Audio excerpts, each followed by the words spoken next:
দেশের বিভিন্ন জায়গায় সনাতন ধর্মাবলম্বীদের উপর হামলার অভিযোগে রাজধানীর শাহবাগে প্রতিবাদ সমাবেশ করছে হিন্দু জাগরণ মঞ্চ। এ নিয়ে বিস্তারিত জানাতে আমাদের সাথে যোগ দিচ্ছেন সহকর্মী আনোয়ার সাদাত নূর। আনোয়ার সাদাত, হিন্দু জাগরণ মঞ্চ যে প্রতিবাদ সমাবেশ করছে সেখানে কারা কারা উপস্থিত হয়েছেন এবং তাদের দাবি দাওয়াগুলো আসলে কি?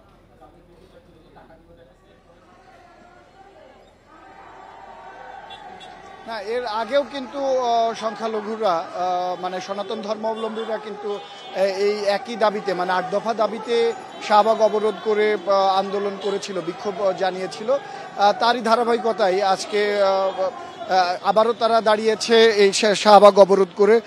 তাদের সেই একই দাবিগুলোই কিন্তু তারা তুলে ধরছেন। তারা কিন্তু এই যে বিভিন্ন উপাসনালয়ে হামলা, তারপরে সংখ্যালঘুদের বাড়িতে হামলা বা তাদের উপরে যে অনাচার বা নির্যাতন করা হচ্ছে তার প্রতিবাদ জানিয়ে এই বিচারের দাবিতে প্রতিবাদ জানিয়ে এবং বিচারের দাবিতে এই সড়ক অবরোধ করে বিক্ষোভ জানাচ্ছেন। পাশাপাশি তারা কিন্তু ৮ দফা দাবিও জানিয়েছেন। এই ৮ দফা দাবির মধ্যে উল্লেখযোগ্য রয়েছে সংখ্যালঘুদের সুরক্ষায় আইন প্রণয়ন করতে হবে, মন্ত্রণালয় গঠন করতে হবে, দুর্গাপূজার ছুটি ৫ দিন করতে হবে বলেও কিন্তু তারা দাবি জানাচ্ছেন। পাশাপাশি তারা কিন্তু বলছেন যে কেন তাদের মণ্ডপে বা মন্দিরে পাহারার ব্যবস্থা করতে হবে, কেন এরকম পরিস্থিতি বা তৈরি হয় এদেশে। কেননা তারা দাবি করছেন যে যেহেতু তারাও এদেশের নাগরিক, তো একইভাবে এদেশে সুরক্ষায় বা নিশ্চিন্তে বসবাস করার অধিকার তাদেরও রয়েছে।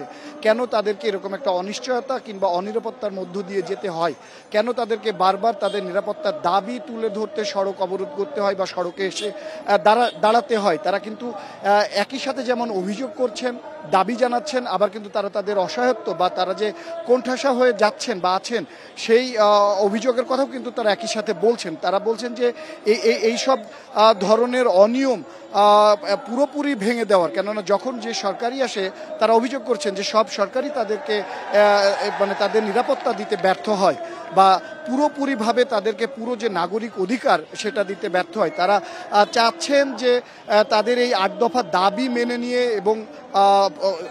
এবং ট্রাইব্যুনালের মাধ্যমে তাদের দ্রুত বিচার করা, যারা বিগত সময়ে বিভিন্ন সময়ে উপাসনালয়ে হামলা বা বাড়িঘর ধরে হামলা করেছেন তাদের যেন দ্রুত বিচার করা হয় এবং একটি দৃষ্টান্ত স্থাপন করা হয় যে কোনো ধরনের হামলা সংখ্যালঘুদের উপরে গ্রহণযোগ্য হবে না।